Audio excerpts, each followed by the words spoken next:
당신은 중산층입니까?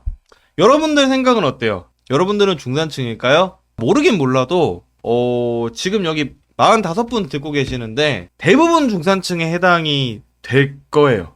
우리의 생각과는 달리 대부분이 중산층에 해당이 될 건데 왜 그런가에 대해서 우리가 오늘 한번 봐보도록 하겠습니다. 자, 중산층 올려치기에 대해서 얘기를 할 거잖아. 그러면은 중산층 얘기를 하기 전에 올려치기에 대해서 얘기를 해볼 건데, 자, 올려치기 중에서 최악은 뭘까? 전 이렇게 생각합니다. 6050 최악의 올려치기는 0포티와 0피프티라고 생각해. 그러니까 100세 시대에 40대가 상대적으로 젊을 수 있고, 저게 막 그렇게 나쁜 말이라고는 생각 안 하는데, 0은 좀 그렇잖아. 약간 짜치지 않나? 0은? 0 조금 그러니까, 아니, 포티까지만 해도 괜찮아. 피프티는 심지어 이제는 시니어를 벗다래. 시니어도 아니래. 나는 도대체 이 역한 올려치기를 누가 만들었을까라고 생각을 해봤더니 역시나 이분이 만드셨다라는. 진짜 나는 이 책은 좀 모르겠어요. 여러분들은 어떻게 생각할지 모르겠는데 저는 저 책 출판 금지시켜야 된다고 생각해요. 물론 우리나라는 언론과 출판의 자유가 있지만 저 책에 대해서는 난 예외로 했으면 좋겠어. 아니, 기본적으로 책 이름이 트렌드 코리아잖아. 근데 저 책에 나와 있는 트렌드가 그냥 다 저분이 만든 트렌드예요. 그러니까 자기 주장의 근거가 자기 주장인 거야. 우리가 그런 책이 필요해요? 저 영포티라는 말이 대충 한 10년 전에 나왔거든요. 근데 그때 포티였던 사람이 이제 2020년대 중반에 피프티가 되니까 이 사람들을 영피프티라고 부르는 거야. 그러니까 그 사람들이 한 10년 뒤에는 060, 070, 080, 000 해, 그냥 000. 영생을 해, 그냥 영생을. 뭐 매트릭스야? 40대는 40대의 특성이 있는 거고, 그렇잖아요. 50대가 가진 고유의 평균적인 속성이 있는 거잖아. 영하다라는 거는 20대, 많이 쳐줘 봐야 한 30대 초반까지의 특성이 영하다는 거지. 그거는 그들의 고유한 평균적인 특성인 거지. 올려치기라는 거는 어떤 집단, 특성, 사물이 갖고 있는 평균적이고 고유한 속성이 아닌 다른 썸띵을 갖고 와서 더 좋은 의미를 부여하고자 하는 거. 그게 올려치기인 거다라고 제가 지금 얘기를 하고 있는 거예요. 한국인의 평균은 그럼 어디에 있을까? 한번 봐봅시다. 한국인의 평균. 뭐 5등급이래. 이거 뭐 너무 당연한 얘기인 거죠. 우리나라 평균 연령 45세래. 포티가 영할 수도 있긴 하겠. 그러면은 대한민국의 평균 소득은 대충 어디에 있냐는 거예요. 소스는 통계청입니다. 자, 중위소득은 월 150에서 250 사이에 있어요. 650에서 800, 여기가 연봉 1억에서 1.4억 구간이에요. 니나네나 전부 다 600, 700 받는다라고 커뮤니티에서는 얘기를 하지. 한국 평균이 저 중위소득 근처에 있다라고 할 때 커뮤니티 평균은 저 연봉 1억에서 1.4억 구간에 있다라는 거예요. 이렇단 말인데, 그러면 중산층은 뭐야? 중산층의 정의는 이거예요. 한국통계청 기준으로 중위소득이 75에서 150%가 중산층으로 되어 있습니다. 이건 제가 하는 얘기가 아니에요. 대한민국 통계청에서 하는 얘기예요. 그러면은 2024년도에 1인 가구 기준으로 월급 167만 원에서 446만 원까지가 중산층이고요. 월급이 450을 넘어가는 순간 그 사람은 고소득자입니다.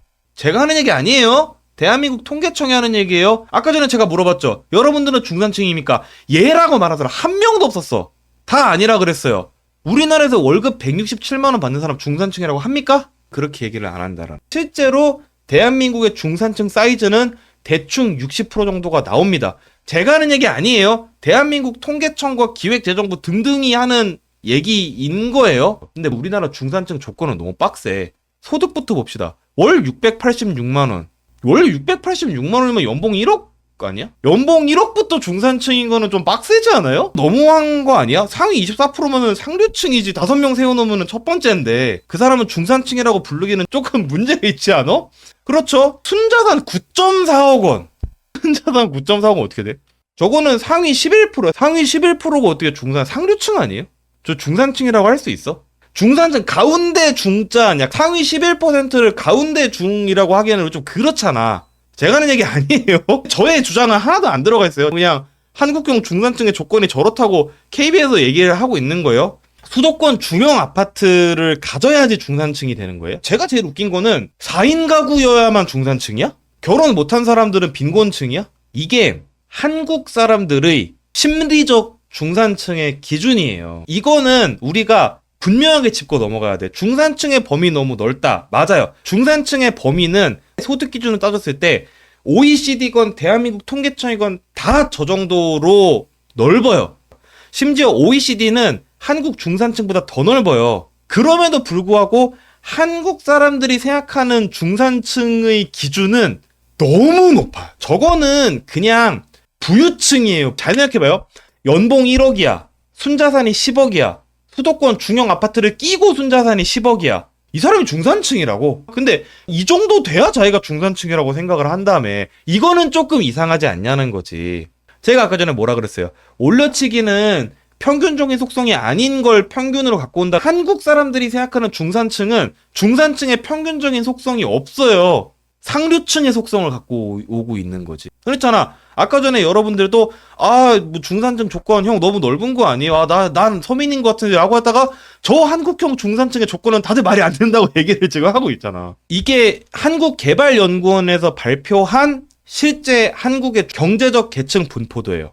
요 심리적 비상층이 실제로 자기들을 중산층으로 간주하는 상류층이라는 겁니다. 실제로 요만큼이 상류층, 20% 정도가 상류층이라는 얘기고, 그 다음에 실제 중산층이 대충 한 70% 정도 된다라는 거지. 그리고 이제 마지막에 5%가 뭐 서민 빈곤층이다. 이게 구분이 된다는 건데, 일반적으로는 우리가 이렇게 분류를 하는 게 맞지. 40명 중에 20등 하는 애를 하위권이라고 얘기하진 않죠. 40명 중에 20등을 하는 애를 공부 못하는 애를 보는 거는 그냥 대한민국 교육의 체계가 걔네를 그렇게 규정하는 거지. 실제로 40명 중에 20등 하는 애는 그냥 중간인 거죠. 통계적으로는 40명 중에 20등은 그냥 중간이야.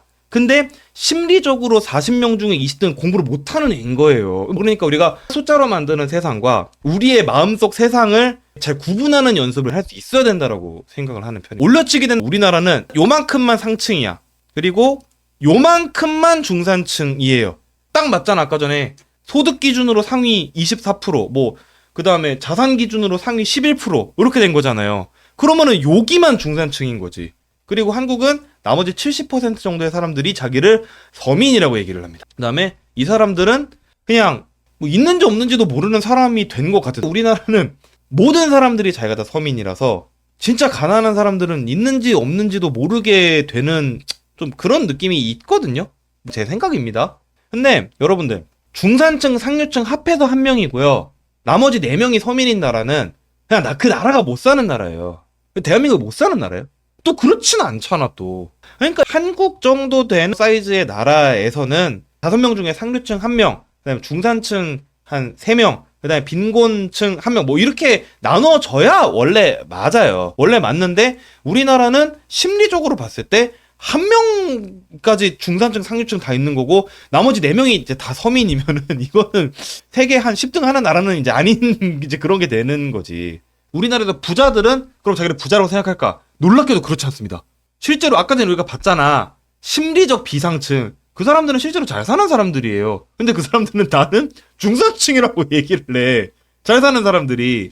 이렇게 되면 문제가 좀 많이 생겨요. 우리 각자의 마인드에서는 아니 내가 이렇게 살림살이가 빠듯하고 이런데 뭐 내가 중산층이야 내가 서민이지라고 우리 각자가 생각하는 거는 뭐 문제가 없을 수 있지. 근데 모두가 이렇게 생각을 하잖아요. 그럼 어떤 문제가 발생하는지 일단 봅시다. 자, 일단 조세에 엄청 적대적이 돼요. 왜냐? 나는 서민인데 난 이렇게 형편이 어려운데 왜 나한테 세금을 더 내려고 하느냐? 라는 인식이 생기기 때문에 실제로. 그렇기 때문에 여러분들 우리나라 근로소득세의 가장 큰 문제점 제가 저번에 뭐라 그랬어요? 근로소득세 면세받는 사람이 너무 많다라는 거죠. 그래서 근로소득세 면세점을 낮추고 저소득층이라고 해도 단돈 10,000원이라도 세금을 낼 수 있게 해야 된다 라고 얘기를 하잖아요. 근데 못해요. 저런 것 때문에 못해. 왜냐? 어느 정도 형편이 되는 사람도 자기를 심리적으로 서민이라고 생각을 하고 있기 때문에 왜 나는 서민인데 세금을 더 내라고 하느냐라고 여력이 조금이라도 되는 사람들부터 저항을 하기 시작하기 때문에 저 사람들보다 못 사는 사람들한테 절대로 세금을 거둘 수 없어. 절대로. 그래서 우리나라는 앞으로 세수빵꾸를 낼 수밖에 없는 나라가 되는 거예요. 그래서 어떻게 생각을 하게 되냐면 나는 중산층이 아니야. 나는 서민이야. 나는 서민인데 나는 나보다 못 사는 새끼들 세금까지 더 내고 있다라고 사람들이 생각을 한다라는 거예요. 근데 실제로 저렇지가 않거든. 그래서 심리적 중산층의 기준이 너무 높은 거는 국가 재분배 정책에 엄청나게 나쁜 영향을 끼칩니다. 왜냐? 다 자기가 서민이래. 다 자기가 빡빡하대. 그런 나라에서 무슨 수로 재원을 마련을 합니까? 그래서 이게 가장 중요한 건데 평균이 너무 올려쳐지기 때문에 평균 이하에 대한 경멸과 혐오는 너무 자연스럽게 발생한다는 거예요. 아까 전에 어떤 분이 육체노동에 대한 무시, 경멸 얘기를 했는데 저는 그렇게 생각해요. 생산직에 대한 낮춰보는 그런 인식들. 유튜브에서 뭐 슈카형이나 뭐 이런 분들이 아무리 킹산직이라고 하면 뭐해? 누가 킹산직 존중해요 실제로 우리나라에서? 안 해요. 자, 그리고 심지어 킹산직이라는 저 말도 일부 제조 대기업, 대공장, 엔지니어한테만 적용되는 말이야. 현대 기아차 공장에만 적용되는 말이라는 거죠. 현대 기아차 공장에만 들어가면 킹산직이라는 거지. 무슨 뭐 어디 그냥 내려가가지고 하청으로 용접하고 그게 킹산직이야 우리나라에서? 그런 사람들이 킹산직이라고 불러? 안 부르잖아. 그냥 공부 못하는 애들이 가는 걸로 생각하잖아. 뭐가 킹산직이야? 우리나라에 씨발 킹산직이 어딨어? 평균 올려치기는 그러면은 왜 생겼을까? 한번 이렇게 해서 보자는 말입니다. 저는 이렇게 생각해요. 한국은 입시가 사회의 표준을 다 독점을 하고 있어요. 입시를 잘해서 의대 또는 명문대에 진학을 해서 의사나 전문직이나 고시나 대기업 루트를 타는 게 우리 사회의 정답이 되는 거야. 이 루트가 아니면 사회의 실패자, 그냥 공부를 못한 애가 하는 거 이런 식으로 되잖아요. 왜 환경미화원이 연봉이 저렇게 높습니까? 왜 버스기사가 월급을 500이나 받아야 됩니까? 이런 얘기들이 나오고 공장에서 일하는 사람들 무시하고 그렇잖아요. 입시의 결과에 따라서 정답과 정답이 아닌 게 나눠져 있으니까 이 정답이 표준이 되고 그 표준이 평균이 된 게 우리나라라고 저는 생각을 해요. 나라 전체의 표준이 그냥 하나야. 나라 전체의 표준이 하나니까 그 표준에 그냥 평균을 맞춘 거예요. 올림픽으로 따지면은 금메달이 100m 달리기에 다 몰빵돼 있다고 생각해봐. 그럼 우리나라는 메달 빵개예요. 저런 올림픽이 말이 된다고 생각해요, 여러분들? 전 아니라고 생각하거든요. 우리나라는 저런 식으로 나라를 굴리고 있다라는 거지. 뭐 사실 저는 왜 이렇게 됐냐라는 얘기를 할 때 뭐 한국 사회의 발전 과정상 어쩔 수 없었던 측면도 있다고 생각을 해요. 일단 경제 발전을 빨리 해야 되고 경제 발전을 빨리 하려면 어떻게 했느냐? 정부가 외국에서 차관을 들여와서 그 차관을 그냥 기업들한테 배분을 해줬잖아. 그러면 나래비를 세워야 될 거 아니야. 나래비를 세우려면 기준이 있어야 되잖아. 사회가 다 그런 식으로 굴러갔겠지. 그러니까 나래비를 제일 세우기 쉬운 게 뭐예요? 시험이잖아. 그러면 그 시험으로 가르마를 탈 수 있는 결과들을 사회의 표준으로 삼았던 거지. 뭐 이해는 해 나도. 이해는 해. 저 방법을 써야 가장 빠르게 우리가 굶주림에서 벗어날 수 있었겠지. 근데 하지만 이제는 벗어나야지. 저 방법에서. 근데 계속 저러고 있잖아요. 그렇기 때문에 평균 올려치기 문화를 없애려면 저는 결국 표준이 다양해져야 된다고 생각해. 아까 전에 위에서도 얘기했지만 정답이 하나밖에 없잖아. 근데 그런 게 아니라 그냥 내가 용접을 하든 도배를 하든 전등을 갈든 뭐 아니면 배관 작업을 하든 그냥 다 똑같이 생각을 하면 안 되는 건지 전 잘 모르겠어요. 제가 굉장히 재밌는 걸 하나 보여드릴게요. 자, 듀오에서 서울 및 경기 인천 거주 25세 이상 44세 이하 미혼 남자 2,000명에 대해서 조사를 했습니다. 여성이 꼽은 이상적 남편상 연소득 9,465만원. 남자도 만만치 않아. 남성이 꼽은 이상적 아내상 연소득 6,856만. 자산은 훨씬 심해. 결혼 정년기에 4억이 어딨어. 저게 만약에 듀오 회원들한테만 조사를 한 거다 라면 난 이해를 하겠어. 그만큼 눈이 높으니까 결정사를 갔겠지. 근데 저거는 듀오 회원들이 아니라 그냥 일반 사람들. 아니 난 이해가 안 된다니까. 어떻게 결혼 정년기 남녀가 어떻게 연봉 6,851만원이 9,465만원 어떻게 나와? 영피프티 아니야, 영피프티? 왜 저걸 바랄까? 저게 우리나라의 표준이라고 사람들이 심리적으로 생각을 한다라는 거예요. 저게 우리나라의 정답, 저게 우리나라의 표준. 저 정도는 갖춰야 살 수 있다라고 사람들이 생각을 한다는 거야. 심리적 중산층의 기준이랑 똑같다라는 거죠. 그래서 결국 결혼에 필요한 자원도 죄다 올려치기가 돼버렸어요. 이런 식으로 심리적인 기준이 너무 높아져 버리니까 안 그래도 청년들이 자원이 없어가지고 결혼 출산을 안 하는데 더 안 하게 되는 거지. 그런 거잖아요. 밤의 일이 아니에요. 결국 국민 전체가 심리적인 함정에 빠져 있는 거예요. 그러면 이거를 뭐 일일이 다 찾아다니면서 설득할 수 있어? 못하지. 어떻게 합니까? 결국 사회 토대를 바꿔야 되는 건데, 결국 우리가 시간이 오래 걸리겠지만 이제 입시 이외의 사회 표준도 존중받는 사회를 만들어내야만 된다라는 거죠. 아, 희망의 시작 서울구치소로 나 보내면 돼. 저런 올려치기 하는 애들을 서울구치소로 보내? 이 정도면은 구치소 풀칸이 문제가 아니라 구치소 지을 땅이 없는 거 아니야? 근데 한국인들은 입시에 대한 신뢰도가 너무나 굳건해서 저는 쉽지는 않을 것 같아요. 한국 사람들이 왜 입시에 대해서 미련을 못 놓냐면 기본적으로 공정하다고 너무 굳건하게 믿고 있어서 그래요. 시험은 공정합니까? 저는 아니라고 생각해요. 시험은 그냥 다른 제도들이랑 다 비슷하게 불공정합니다. 왜냐? 시험장에 와서 앉기 전까지의 그 사람의 삶의 맥락을 시험은 평가를 할 수가 없어요. 그냥 투명한 거예요. 문제가 있고 정답이 있고 풀이가 있고 기준이 있고 정렬을 할 수 있어서 1등부터 꼴등까지 쭉 그냥 투명하게 정렬이 되고 내가 확인을 할 수 있다 뿐이지, 그거를 갖고 공정하다고 얘기를 하면 안 돼. 다른 제도랑 비슷하게 불공정해요. 우리나라는 이상하게 시험이 다른 것보다 되게 우월하게 공정하다라고 믿는 것 같아. 시험은 늘 평등한 기회를 제공하지 않아요. 대치맘의 자녀랑 그냥 뭐 어디 그냥 시골에서 올라온 사람이랑 똑같은 시험지를 놓고 앞에 앉았을 때 그 사람이 과연 평등한 기회를 부여받았느냐? 우리가 그렇게 얘기할 수 있습니까? 그러니까 중산층이 갖고 있는 하나의 평균적인 속성이라는 거는 결국 그 중산층이라는 사람들 안에 대한민국의 사람들을 대표할 수 있는 어떤 일종의 평범성이 내재되어 있다라는 얘기인 거잖아. 근데 지금 우리나라 사람들이 갖고 있는 중산층의 심리적 기준에 평범함이 있냐라는 거야. 없죠. K 중산층은 그냥 상류층이야. 그 사람들이 평범할 수가 없어요. K 중산층의 기준, 소득 684만 원, 순자산 9.45, 서울 시내 중형 아파트, 이게 평범한 사람이야? 대한민국에 그러면 수많은 1인 가구, 2인 가구들은 뭐 그냥 다 노숙자들이야? 중산층은 그냥 나보다 위에 있는 사람.